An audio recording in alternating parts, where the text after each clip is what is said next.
Why don't I just entertain the crowd for a couple minutes while we try to work through all this. Okay, guys, my name is Sean Carlson. I am going to be talking to you about how you can use Emergence to hopefully solve the science literacy crisis in America. I'm going to start all this again for the benefits of the people who are going to be watching on video at some point in the future. So I'm doing something sort of in advance. It is kind of on topic and is fun.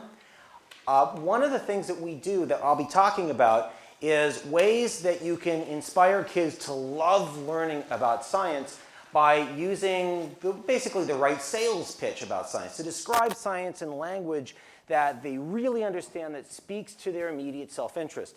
And so I'm going to give you a couple of examples, but the one I want to talk about today is how we talk about what science is, or what is doing science all about. And we tell kids that doing science is all about making sure you're not fooling yourself. I mean, if you want to have a message that the kids can understand very, very clearly, doing science is all about systematic investigations using experimental methods and falsifiability, right? Now, that passes them in both lanes. You want language that's clear and compelling that they understand. Tell them it's all about making sure you're not fooling yourself. Now, I made my living as a professional magician for years. And so what I want to do is I want to show you a demonstration of why it's so important. Why do we do systematic observations, right? Because we know that if we don't, something's going to come in and screw up the results, and we're going to fool ourselves. Why do we use double-blind controls? Why do we use mathematics to the level and rigor that we do? You know, every single thing that we do is all about making sure you're not fooling yourself. So in order to appreciate just how easy it is to be fooled, I teach all my kids how to do a little bit of magic.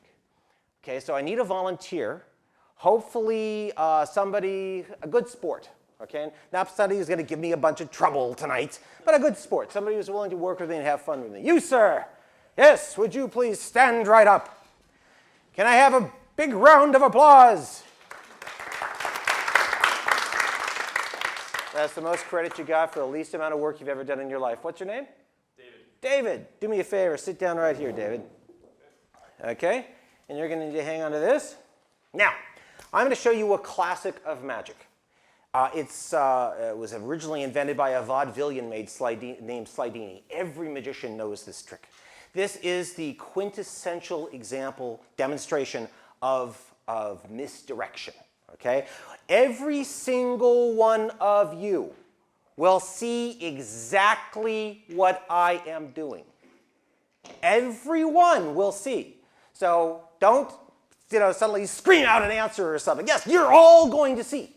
The only person in the audience here tonight who will not see is this gentleman right here. And you're going to sit there and you're going to say, what? Is he stupid or something? Right? That will be your reaction. You may laugh, but don't point. And do thank your lucky stars you don't happen to be sitting right here in this chair. Hey, David, how you doing? All right. We're going to do a little eye test for you. What I want you to do, I'm going to roll this up into a ball. And what I want you to do is see if you can watch the ball very, very carefully.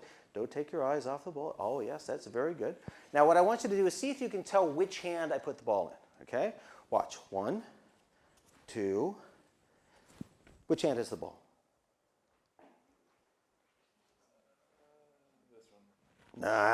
No. You're not watching very close. Let's try it one more time. Watch. 1, 2, 3. Which hand is the ball? This one. Okay. 2 out of 3. You ready? One last time. Now, which hand has the ball? Today would be nice. Neither. Which hand has the ball? Which one? There. And no, actually, you were right the first time. It was neither. Let's try this one more time. Okay, now we're going to do that again in slow motion, all right? What I want you to do is 1, 2, 3, blow. No, you're not blowing hard enough. One more time. Blow really hard. And just that fast, it disappears. Now I'm going to do this in super slow motion. You ready? Watch. Take the ball, place it right there. Now watch. 1, 2, 3. just that fast. Disappears. Now, one last time here. Now, I'm going to take a really big ball, an absolutely enormous ball. A ball of paper so large I can't even hold it in my hand completely without him seeing it. Are you ready? Now I'll see if I can make this ball disappear. That's right. Keep your eyes. Very good. A lot of times when I'm talking to people, they look up at me just like that. And if you do that, I'm going to fool you. Don't look up at me. Keep your eyes on the ball. You ready? One last time. 1, 2, 3. Blow. Has it disappeared yet? Do you know why it hasn't disappeared? Because it's too big now. Watch. Blow.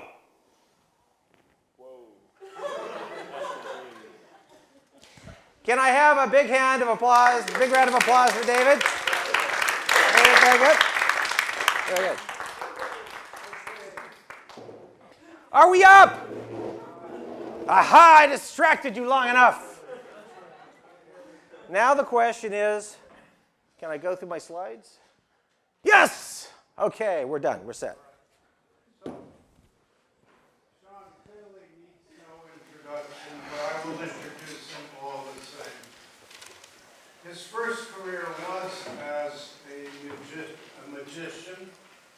He, in the age of 16 to 18, he earned his living as a street magician, doing mainly a trick called three-card Monte. Well, three-card Monte was one of the things I did. Three-card Monte is illegal gambling. I'm not supposed to talk about that. I did do that. I did a lot of things in the streets that I'm not supposed to talk about anymore. But no, it was 18 until about 21. I made my living as a street magician. So after that, he was undergraduate at UCLA. Berkeley. And got his PhD at UCLA.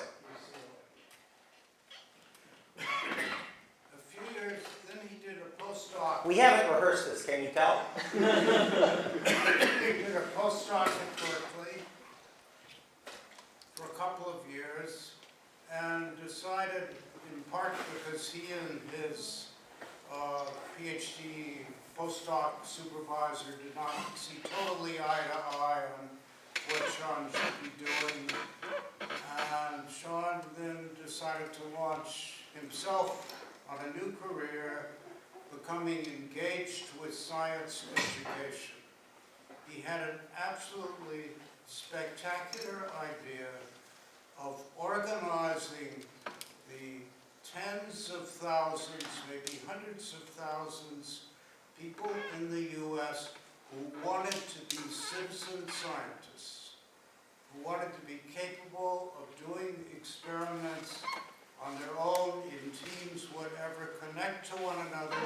He formed the Society for Amateur Scientists, right? Yes. I'm doing all of this from memory, as you can tell. Formed the science, and this was a major emerging institution. It's very much alive today.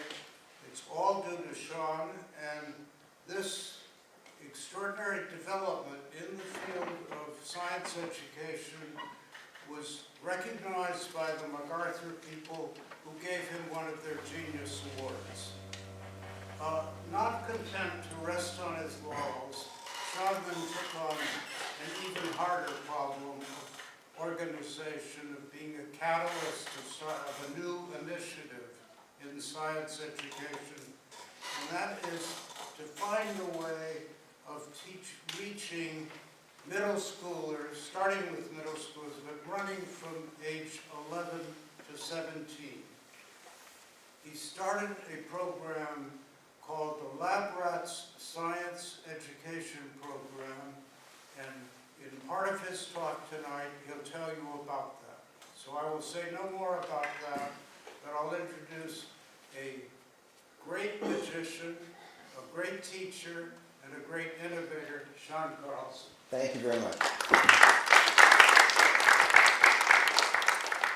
Well, thank you very much. The thing I hate about introductions is trying to live up to them. I'd much rather somebody, yeah, I found this guy in the street. He seemed to have some interesting ideas, so I thought I'd drag him in front of you. is kind of like sets me up for where I'd rather be. But today I am going to be talking to you about what I think is a really great idea for how we might be able to solve the very difficult to solve problem of science literacy in the United States, and talk about my ideas for an emergent approach to solving the science literacy crisis.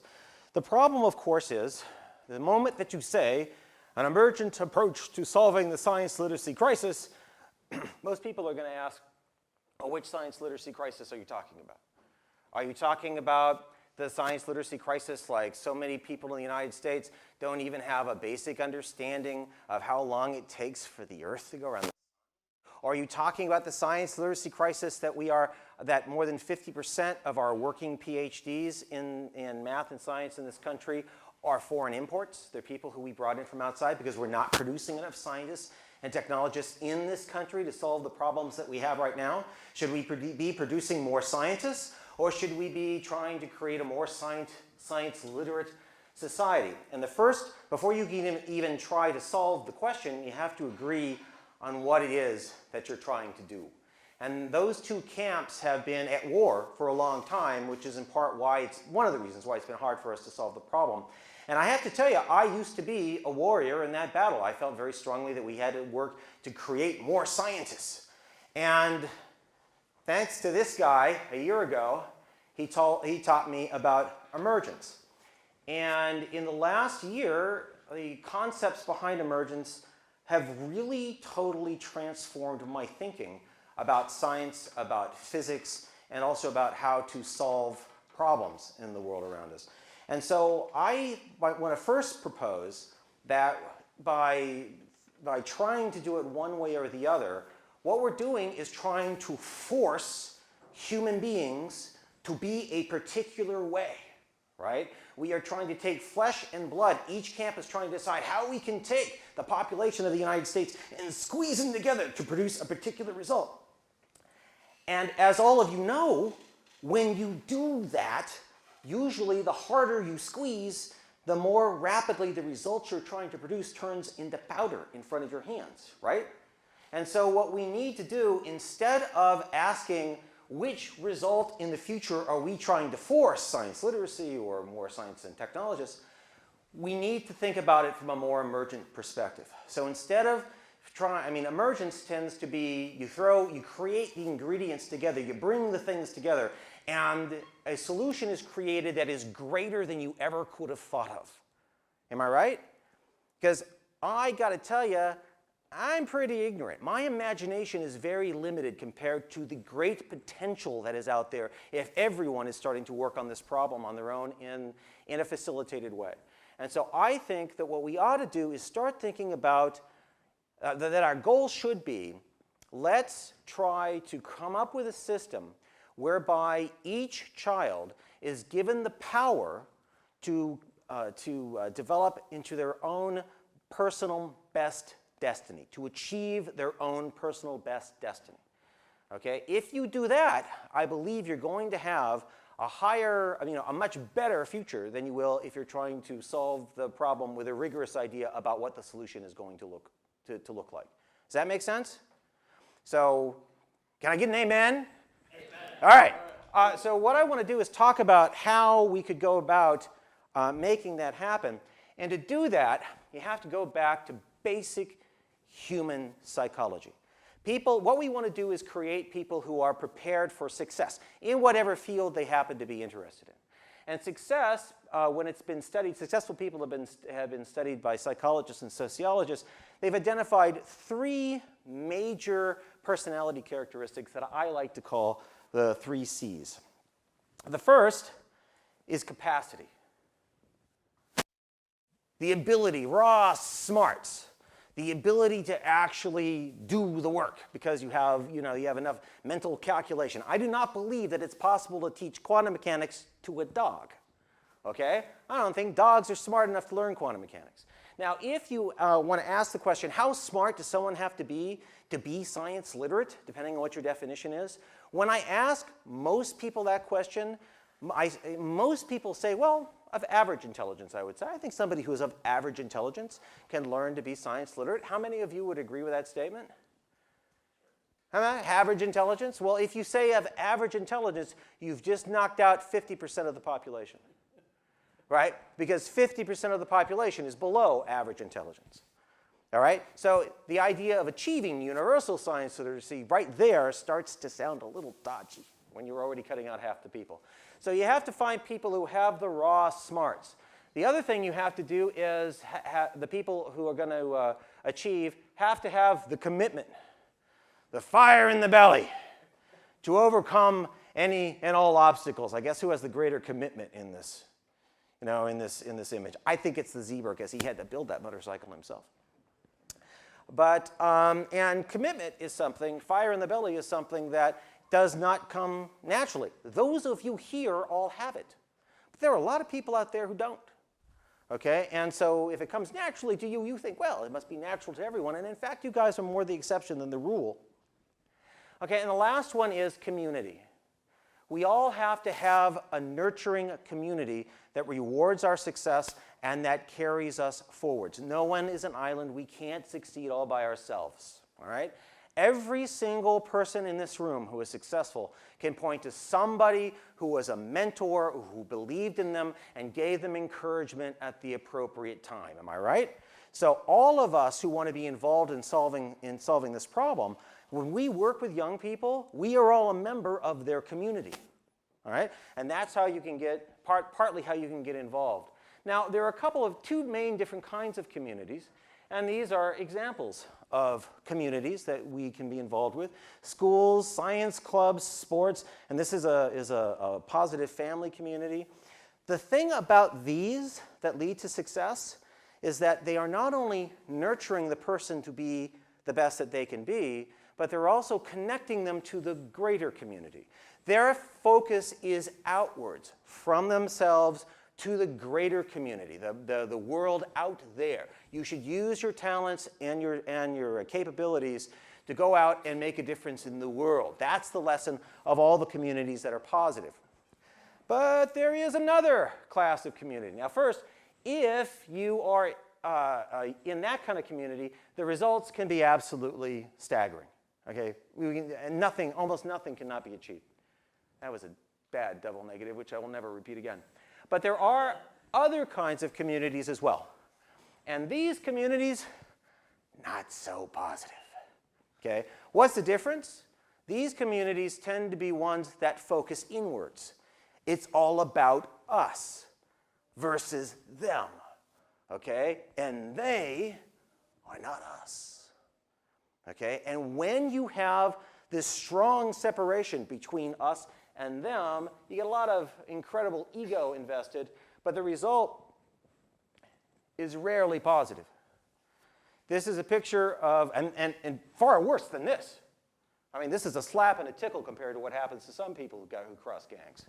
This girl was tortured for 90 minutes by 10 16-year-old girls, okay, who were members of a gang because she committed some offense. And so the question is, between the way young people grow up and the values that they take depends very much on whether they're turned to think about the greater world beyond them, or being very selfish and thinking about themselves and only their own group. And so the community makes all the difference. So if you're going to be a member of the community, you're going to make a positive influence on kids, what do you have to do? Well, you have to cultivate hero worship. I'm not making that up, and if that bothers you, get over it, because that's what you have to do. You must, if you're going to be involved in the kids' lives, they have to look up to you. They have to admire you, they have to respect you, and they have to want to be like you if you're going to be able to have a positive, life-changing influence on these kids. So you have to think about being a hero. Now, there are lots of different... No, it doesn't stop with kids, but we're talking about kids right now. I could digress if you'd like. Anyway, so there are lots of different community heroes that we know already. You know, mothers who are coaching T-ball. We've got teachers and Boy Scout leaders and religious leaders. And at this point, I want to talk to you about hold on. I want to bring up the point that the reason why these people are heroes is because they do two things. They engage the children in activities that the kids enjoy. They become part of their lives through engaging, being with them. And secondly, they emphasize character. Okay, they hold themselves to a high standard of character, and they demand that the young people also hold themselves to high standards of character. And I want to emphasize that there's a difference between ethics and morality here. Okay? Ethics is how we deal with each other ethically. Okay, what are the rules that we obey? What are our attitudes about how we're going to deal with each other? Give, share, contribute, all those sort of things. Morality is what you do when nobody's looking. All right? Now, the question, for instance, should a young person abstain from sex until they get married?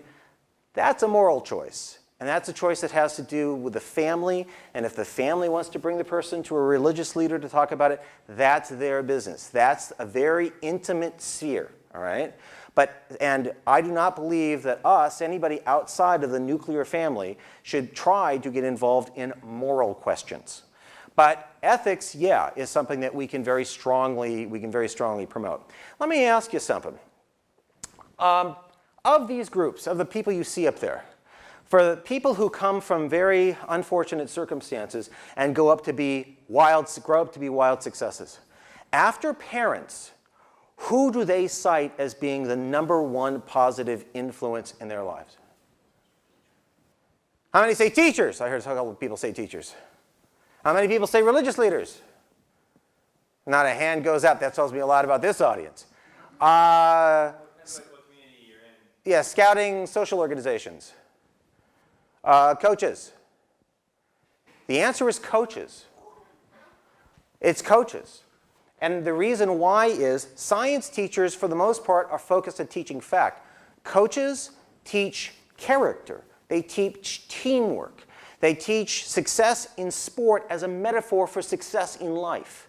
There is absolutely no reason why we can't do that in the science class. I mean, if you think about it, just 5 years after you get off the court, how useful is it to be able to take a basketball and throw it through a hoop that's 30 feet away and 10 feet up? How many times does that come up in your daily life, right? Not too often. But if you understand how science works, how the natural world works, if you understand how to think scientifically and solve problems, that's extremely relevant to you every day of your life. Okay, so what we teach in science is every bit as relevant, if not more relevant, than what they teach on the field. But we don't have the coaching culture in the classroom, and that's something that we can have, and I think that we should change. Okay.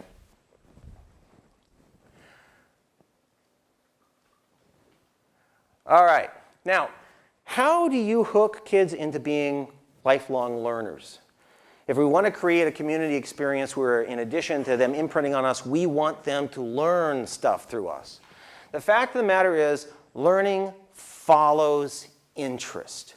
If you take a kid who is not yet interested in some material and force them through a classroom, well, maybe they'll be able to regurgitate the material enough at the end to be able to pass the test.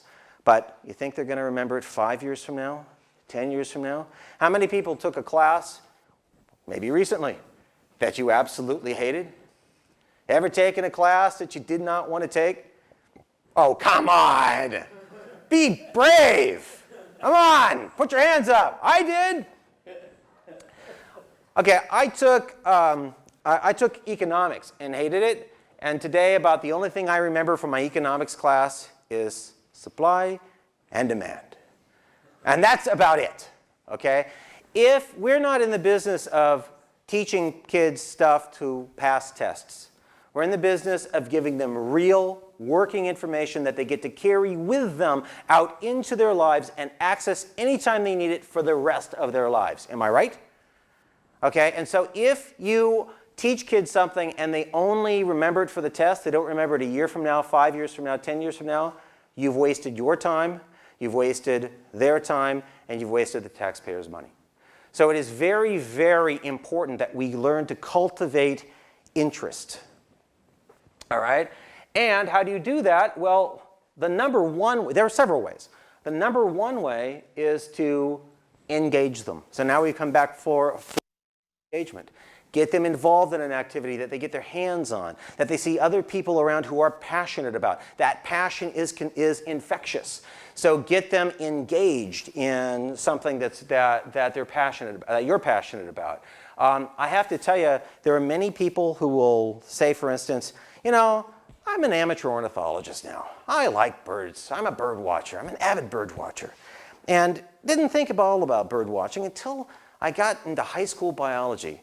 And my high school teacher, he really loved birds. And he was so excited about birds that somehow that excitement got into the classroom. And a number of us went out and actually started doing something that we had never thought of before. As a matter of fact, that's how most amateur scientists become amateur scientists and how many professional scientists become professional scientists. They worked with someone in school or someplace else who had a passion for a subject, and their passion was transmitted. That only comes through engagement. All right, so how do we engage kids to love learning about science? Greed. I love this picture. This is like the best picture of avarice I've ever seen. What do you think that little girl would be willing to do for one more doll?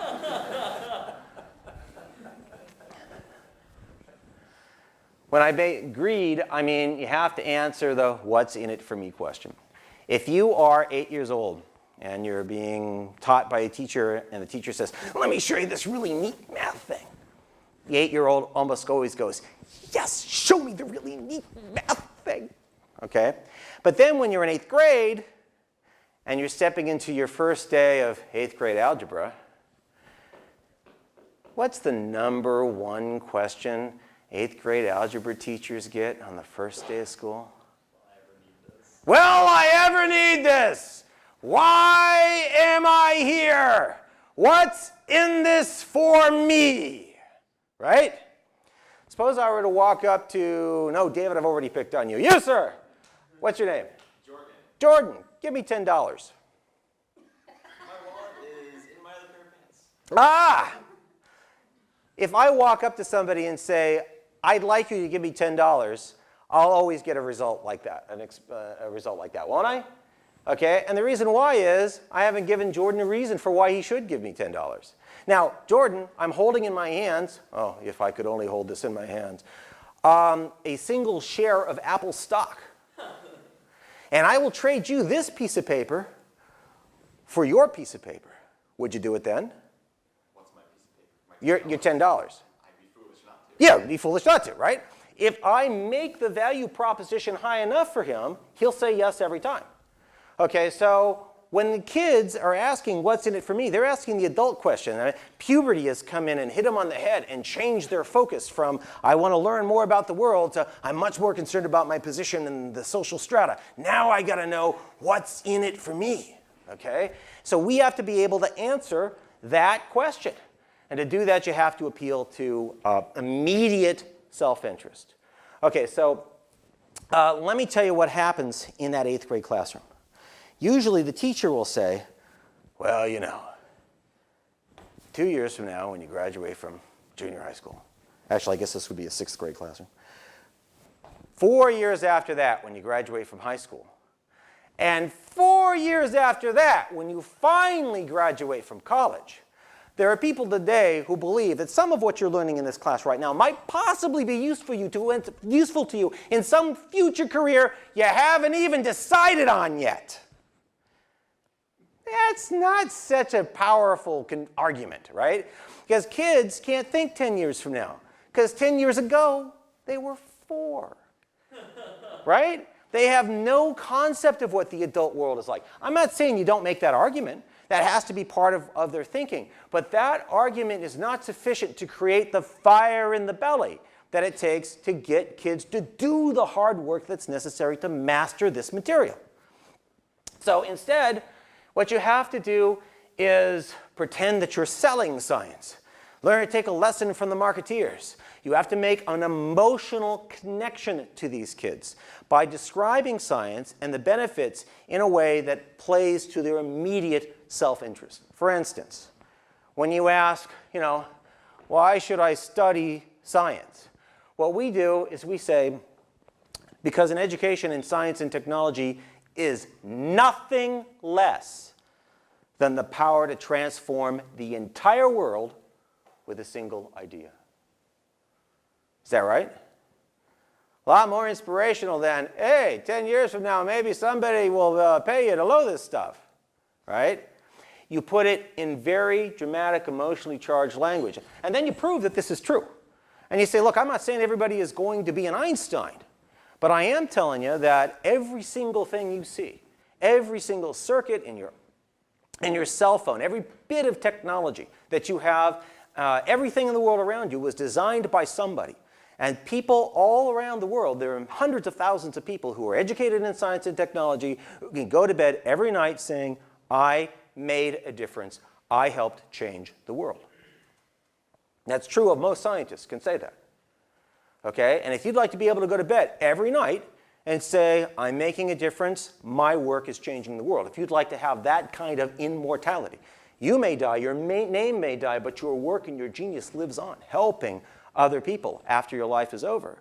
That sounds like that's something that you'd like to do. Then you got to buckle down and learn science and learn a little bit about science and technology. So we point this out, and then I ask them, do you want that power? You personally. That's often the first time they've ever thought about maybe themselves personally having that power. Most kids, not all, most kids will say yes. And then you have to hit them up. Since they said yes, you got to hit them with the immediate upsell. Are you willing to work your butt off to get it? Now, if they've already said yes, they're almost certain to say yes to the second question. I am not a fan of trying to sell science as fun. Science is fun, right? This new movement. We're trying to pay. Science is fun. Anybody who has an education knows in science knows it isn't always fun, right? You're sitting there waiting, preparing for your oral exam. You're standing out there with the professors inside about to call your name. Believe me, you are not having fun, okay? Okay, science is hard. Every single one of us who is educated in science are educated because we worked our butts off no matter how gifted we naturally were in the subject, okay? And you have to prepare kids for the hard work. If the only people you inspire to come learn science at your tent are the kids who are looking to have fun,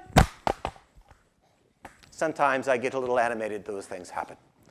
The kids who are looking to have fun, what's going to happen is the kids who you're going to get are going to be the ones who are going to abandon you the moment they realize that there's a lot of hard work involved. All right? So whatever you do, don't tell them that science is fun. And don't drop this in the middle of a show. All right. So you have to prepare them for the hard work. Okay. Now, the other thing that we talk about, as I did the demonstration for you earlier about doing science is all about making sure you're not fooling yourself. And if the reason why that's very powerful is because A, kids can understand it immediately, and they know that if you're making sure you're not fooling yourself, then you're less likely to be fooled. And that's going to give you a tremendous advantage in life over everybody out there, which is most people who do not know how to be careful enough to make sure they're not fooling themselves. So they can see that that gives them an immediate advantage. And there are a number of other things that we also do, okay? Of course, you've all heard about the importance of making things relevant. I'm going to burn through this a little faster because I don't want to run out of time too quickly since we started a little late. But basically, in the program I created, Lab Rats, we divide science up into three things: rules, tools, and jewels. So the rules are rules of thumb, numbers that most scientists carry around in their heads that help them set the scale of creation. Atom is about an angstrom. Okay, the distance from the Earth to the sun is about 8 light minutes. Right? Speed of light, 3 times 10 to the 8 meters per second. These rules of thumb that we use to calibrate the world around us. So if we see some new phenomena, we immediately know where it fits on the hierarchy of the scale of creation. All right? Tools are the practical techniques we actually use to solve real problems. You know, like simple formulas that we use all the time. Like if we want to figure out how long a cow could live if it stood out in a blizzard at 30 degrees, a mathematician would solve the problem by saying, well, assume a spherical cow. Right? Because that's the problem that they can actually solve for heat transfer. Right? So the practical tools, drawing pictures, all those other things. And finally, joules, and I call these joules because I needed something that rhymed with rules and tools. The joule concepts are foundational ideas that once you get them, they apply to so many different systems that the entire universe gets smaller. For instance, the idea of exponential growth, that if the rate of growth feeds back, that if the size of the thing feeds back into its rate of growth, that it blows up exponentially. So an avalanche, you know, at first it's a little bit of snow, and then that knocks down an equal amount of snow, and then the next instant you got 2 units going, and then the next thing you got 4 units going, in a matter of seconds you have 1 million metric tons of ice and snow hurtling down the mountainside, destroying everybody in its path, destroying everything in its path, okay? That idea of runaway growth happens anywhere you see something that takes off and rails, okay, and goes off, like supernova explosions and pothole growth and the rate at which people go onto a dance floor. All of these things are governed by that rule, okay? So if you understand that rule, suddenly the entire universe gets a little bit smaller. And once you know about 100 of these, the universe sort of sits at a ball in front of your head. And you may not know everything there is to know about it, but you have the confidence that anything in it that you want to learn about, you have enough of a background to be able to master any subject. Okay? When you reach that, you are truly science literate. Right? And by breaking it up into about 100 joules or so, rules and tools, I think this is the fast track to trying to get kids to be able to use science. Now probably, the reason why the joules are great is because they give you this strong emotional upwelling when you suddenly get them. Right? You've had an epiphany, right? It's literally an epiphany. You suddenly realize something and you go, aha, I get it. And it's great to try to get kids addicted to that sense of, yes, I get it.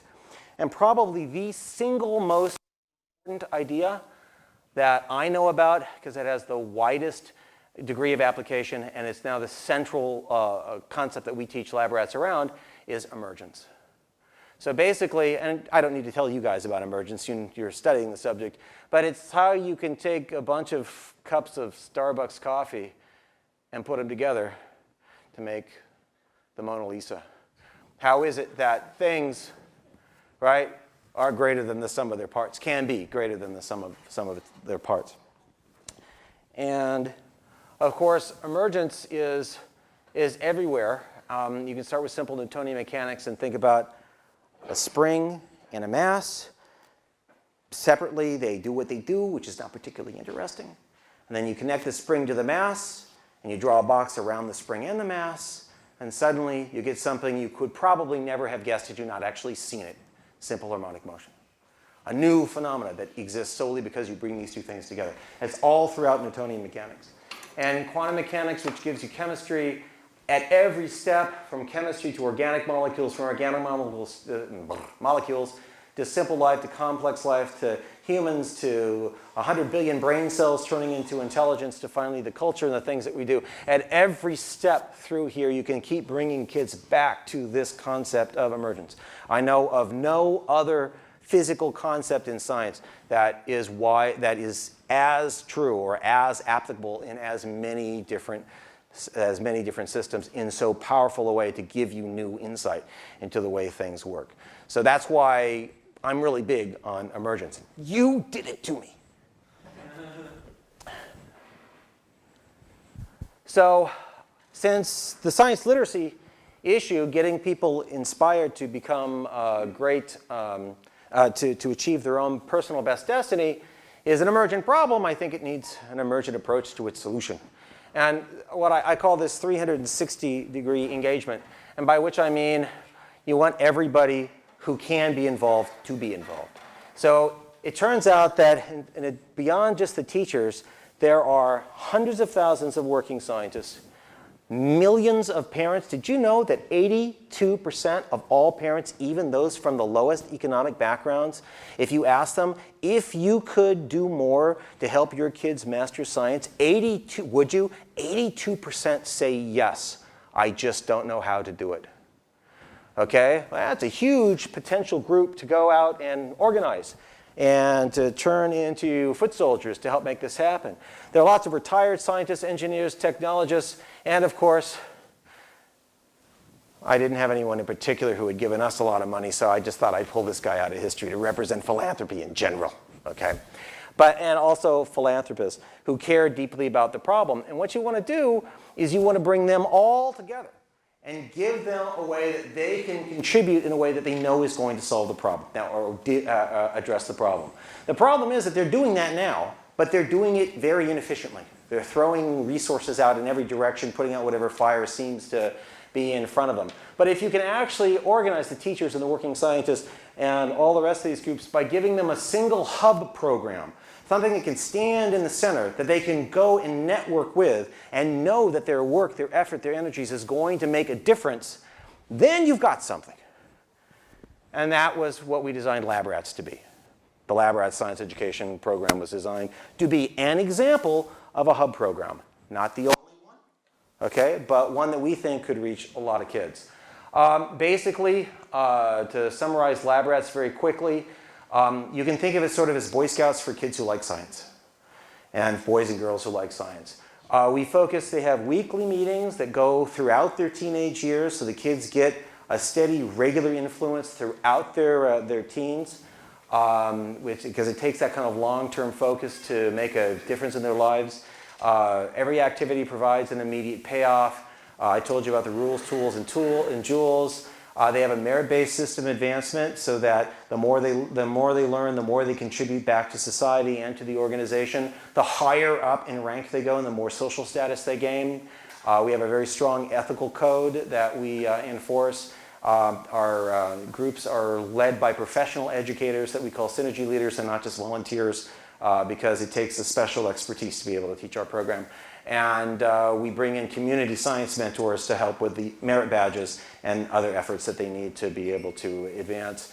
And we work with all sorts of other science education programs, first robotics and so on, to get them involved. I'm not going to tell you about I Do Science, although it's super cool. Our goal is to create LabRats to be a national organization so that when somebody moves, they can immediately move back into this. No matter where they move in the country, they can immediately plug back into the same program, be in the same rank, have the same level of respect, social respect, and so forth. The military has told us that they're very interested in having us put a LabRats program on every base. They like the scouting model. It fits in very well with the way that they like to do things. And the Boys and Girls Club tell us that when we've proven that LabRats works in their groups locally, they'll help us run nationally. So the way you get this whole thing to be emergent, you can sit there and you can argue and you can say, well, this isn't really an emergent model, right? I mean, you're organizing all these people to achieve your vision, right? That's not really so emergent.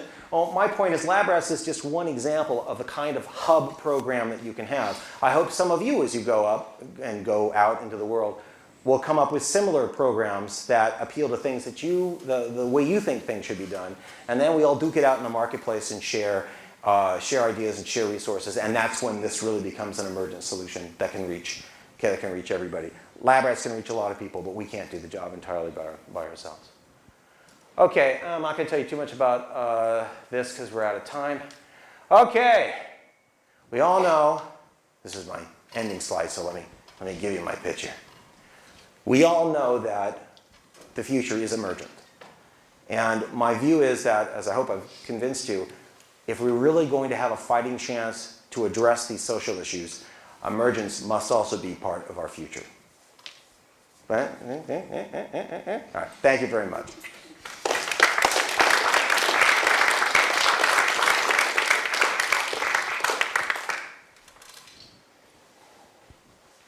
We started a little late, and so we'll run a little later, but I promised Sean that we could easily, if you are engaged in what you've been hearing, we could have another 30 or 40 minutes of discussion. So I'll open the group to questions, and I'll sit down and let Sean deal with it.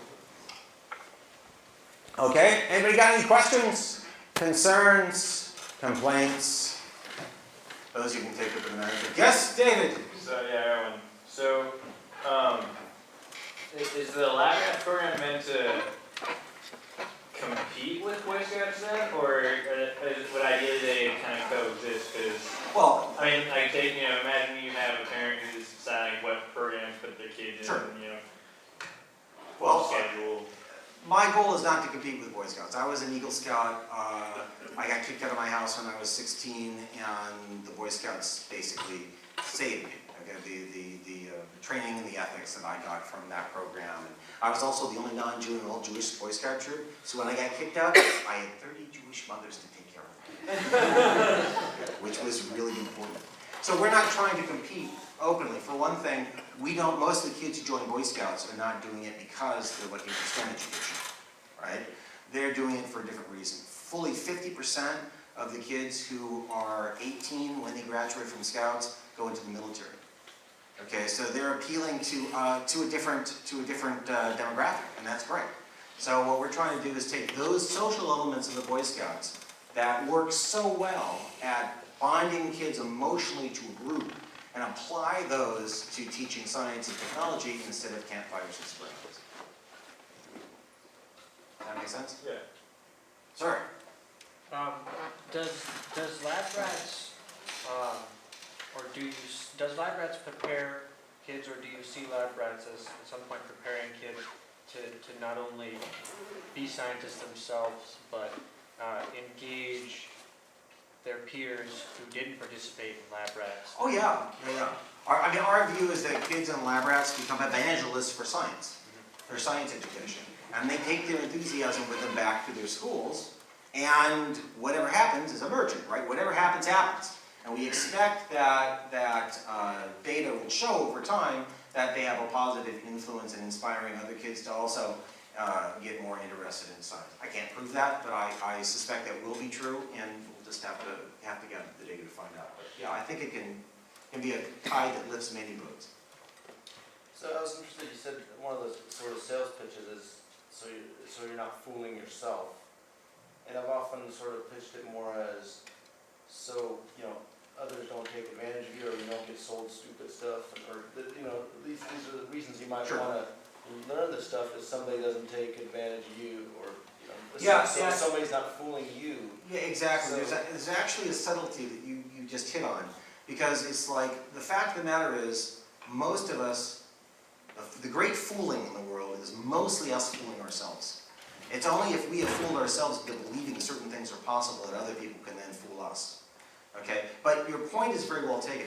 The defense against being fooled is more of a hard-edged kind of skeptical approach that the skeptic movement takes. So I try to say, well, we're empiricists, and empiricists are people who always, the one difference between a scientist and everybody else, if you had to pick one thing that's a difference, it's that scientists make the conscious realization that if they are presented evidence about a belief that they hold, it does not matter how dearly they hold that belief.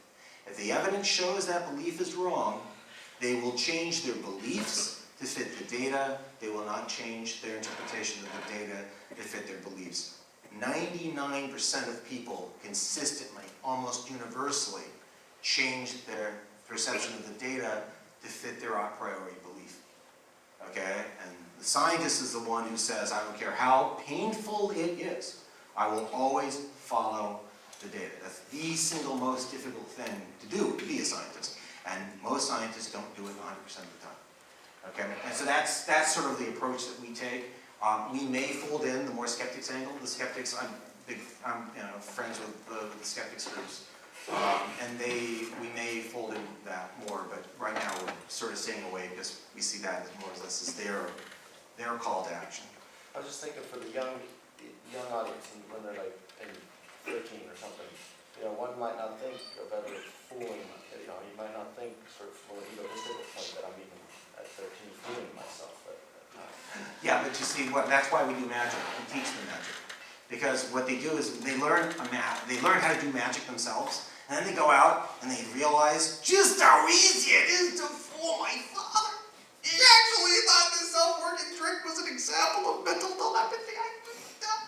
You know, and the fact of the matter is, when they realize just how easy it is for them to fool others, and I show them how easy it is for me to fool you, then they begin to realize how easy it is for them to be fooled. And we emphasize this argument about how many people fool themselves. And everybody could always think of examples of someone else doing that, right? But we try to get them to see them doing that in their own lives. And that's what we've had some success at. So, I mean, I'm not saying we don't, but you're not making an excellent point, because you are making an excellent point. But this is the tack that we decided to take at this time. Any other questions? Sir? Yeah, I have two of them. The first one leads into the second one, but this Lab Rats program, is it, I guess the first one is, who do you actually work for to make this Lab Rats program? Is this an NSF thing? Is this a federal thing that is kind of being put out there to try and be made? Because there's a lot of different groups that are working on this collaboratively. I guess I don't understand exactly where this comes from. We applied for NSF money, and Okay. the NSF gave us an answer that I thought was really interesting. Because we said that we were going to try to create a national program. And the NSF said, well, no one's ever created a national youth program around science. And so since we're a conservative science organization that only funds things that we think have a high probability of success, yes, you've got a great team, yes, you've got a great vision, yes, it's based on the national model of Boy Scouts, which works, but we won't fund you because there is no model that we can use to show that what you're doing can be done on a national basis. And my answer was, oh, so you'll fund the second Lab Rats group, right? After we prove without any seed money that the impossible can actually in fact be done. I mean, I keep saying if you're gonna solve the science literacy crisis, you gotta do something nobody's ever done before.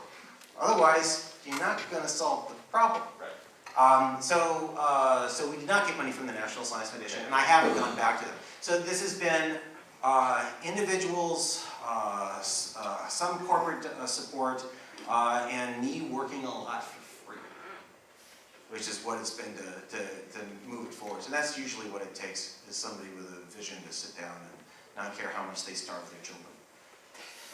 Yeah. Any other questions? Oh, you had a second? Yeah, so the second one was, both my parents are teachers. Yes. They're not in STEM, because one of them is a primary school teacher and the other one is a music teacher. But I've been in a lot of discussions with them on the federal mandates on education right now. Yeah. So this was kind of more along the lines of how involved or how much knowledge do you have in how much this butts heads with what the federal government says or what state governments say.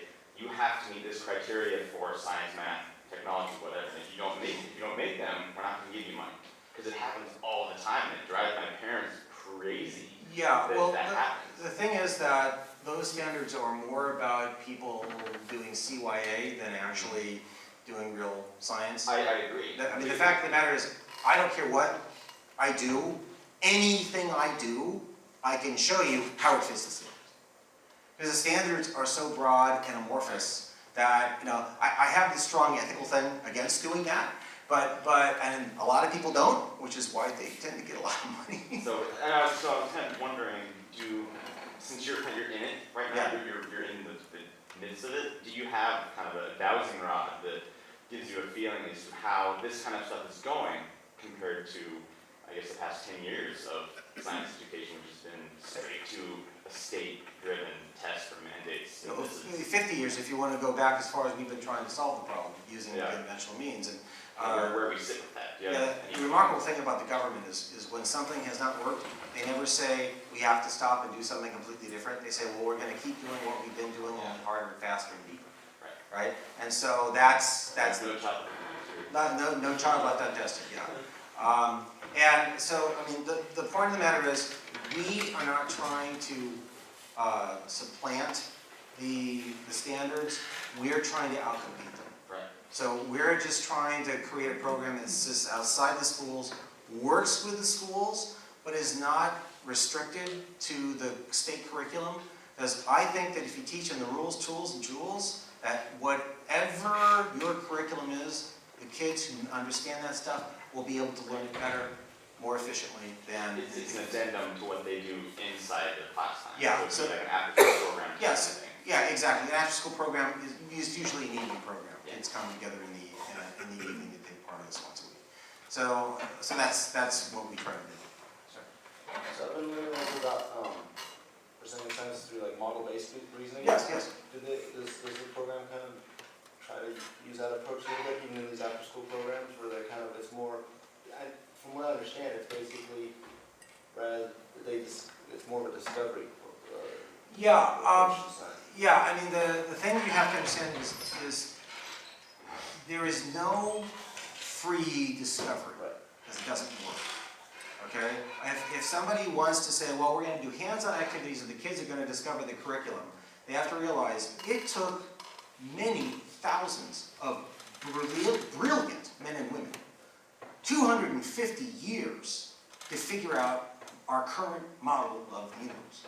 Okay? And so if you think that you're going to have a bunch of 12-year-olds in the course of one semester sort of recreate the reasoning without a lot of guidance from people who know where they're going, you're being unrealistic. I mean, it's got to be scaffolded. Yes. So basically, yeah, I mean, we do that. We do a lot of guided things. We know where they're going. We let them have the illusion that they're going there all by themselves. But if they're going too far in the other direction, we do not let them waste a lot of time going in a direction that we know is not going to be profitable. But then also, if somebody comes up with something original, we make sure that we can recognize that this is a new approach. For instance, one of the things that we do is I love to teach kids about math, why they should love math. And it's because most kids think that math is all about arithmetic. Okay? It's all about adding. They don't realize that math is not hard. Math is actually easy. And if you're doing it and it's hard, it's because you're not doing it the right way. I mean, the reason why math is useful is because it makes the impossible trivial, right? Otherwise, we wouldn't use it for anything. So what I like to do is give them a very famous problem. I say, okay, suppose you had to add up all the numbers from 1 to 100, and you didn't have a spreadsheet, okay? How would you do it? Do you think you could do it? Most people say, oh yeah, I could write down and add them up. And I say, okay, so after you added up that column of numbers, how would you know you were right? And they say, well, I could do it again. And I say, okay, suppose you do it again and you get a different answer. Which answer is the right one? Suppose you do it again and you get the same answer. How can you be certain you didn't make the same mistake? Because if when you're adding 67 plus 68 plus 69, you make a single mistake, your answer is as wrong as if you've made 100 mistakes. And I said, that's because you're thinking about the problem mathematically. Or I was thinking about the problem from a standpoint of arithmetic. But if you think about it mathematically, there's a way to add the numbers in seconds in your head and be as certain of the answer as you are of your own name. Okay? That's a pretty challenging thing. But I guide them to realize that some numbers are easier to add than others. And the problem is difficult because they happen to add them in the order in which they are presented them. Okay? But you can add numbers in any order you want. So I get them to realize that, to realize that if they add hundreds, that's really easy. Hundreds are really easy to add. So then we find out where the hundreds are. Well, 1 in 99 is 100, and 2 in 98 is 100, and 3 in 97 is 100, and 4 in 96 are 100. So every time I go up here and down on this side, I get another 100. How many of those pairs will there be? And the audience screams out! 49. 49 pairs, right? And then, but there are 50 because there's the 100 up on top you haven't added in yet. And then there's 50 left over in the middle. So the answer is 5,050, right? Gotta be. And are you certain of that? Well, yeah. And it's because you're thinking about the problem mathematically instead of arithmetically. And that's when kids start to really grok the power of math. And it's not just addition. And so one time I did this, and there was this girl who I said, okay, now instead of 1 to 100, let's do 1 to any number. And I started to work that out. And this girl wrote down an equation on a piece of paper. And I said, okay, so if this is the case, then what would be the answer to 137? She looks down, gives me the correct answer. She did this 3 times. And when I looked at her equation, I just glanced at it because I didn't have a lot of time. I didn't recognize it immediately. And I said, okay, let's talk about it afterwards. And then I looked at her equation and realized she had written the correct answer but in a different form. She had intuited the answer. And when I asked her how she did it, she said, well, you know, I figured if you take the number that's in the middle, there are going to be as many numbers on this side as there are on that side. So if I add those up and I take the average, then I should get something like n over 2 times the average. And she very quickly came up with the right answer. Just intuitive. Okay, and so, you know, when I saw her do that, I said, how long have you known that you were a math genius? And she couldn't do her multiplication tables, neither can I, and she thought that she was, therefore, a math idiot. And so I had a math professor, a woman math professor, write her a letter congratulating her on her discovery and encouraging her to pursue her studies. And so it's very important to be able to recognize when somebody's done something original and then be able to reward them. Because she was actually very, very good at something she always thought she was not very good at. So, any other questions today? Sir? The LabRats program, have you actually piloted it? We have piloted. We've been piloting it in various venues for the last 7 years. So we've about 100 kids have gone through the program for 5 to 6 months at a time.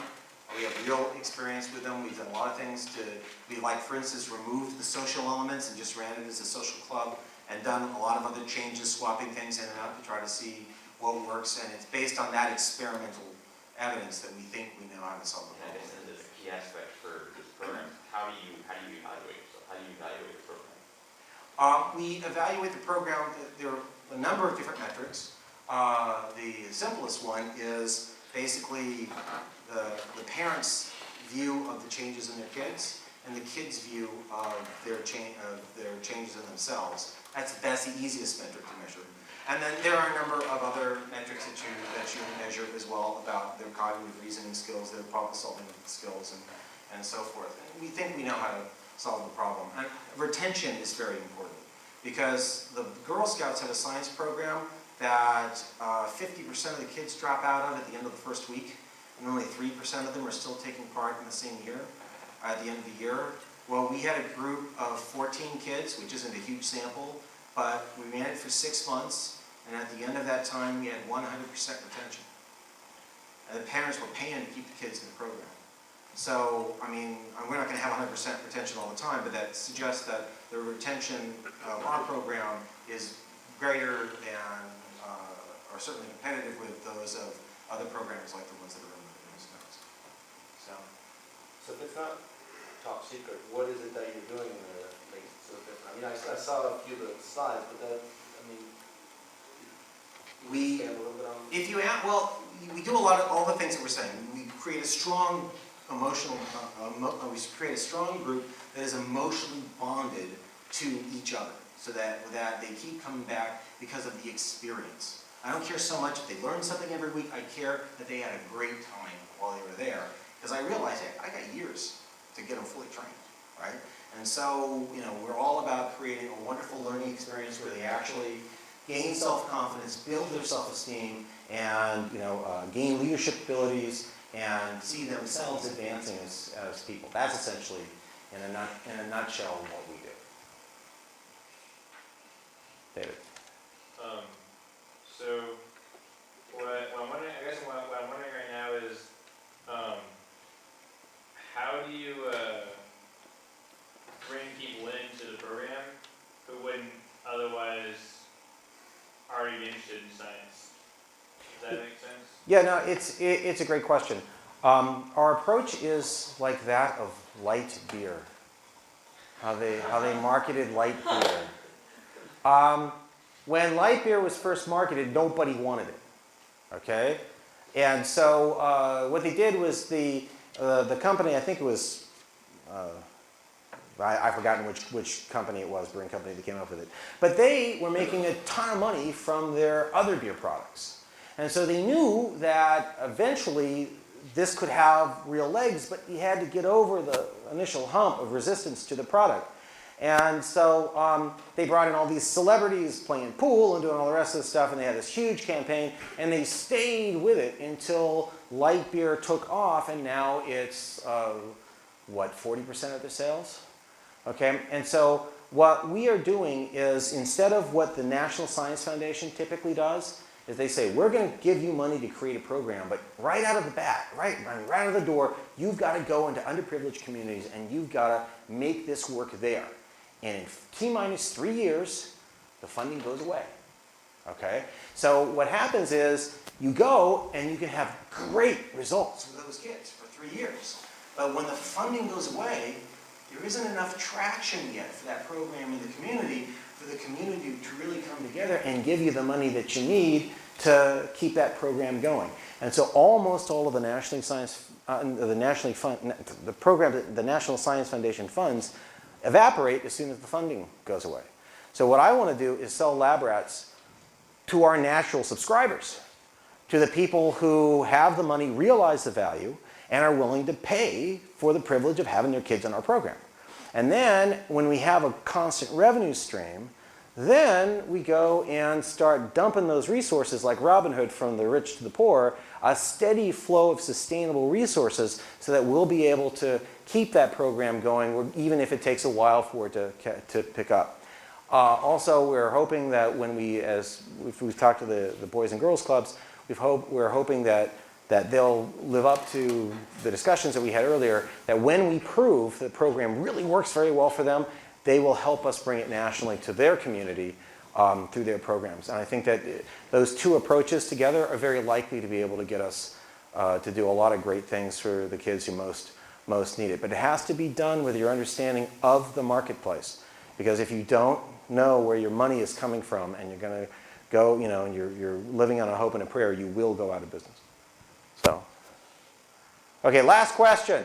Everybody should applaud the fact that it's the last question. You've been very patient, sitting right here, sir. Got a lot of questions for adult science evangelists. Yeah. Right now, we have hundreds of thousands of scientists that have graduated from college, and why are Americans so sheepish about talking about science at home, and so we have such resistance and skepticism about science? I'm not sure that the premise is correct. What do you? Maybe you can. Why is there such resistance to scientific issues? You have to give me an example, because I don't see that. Climate change.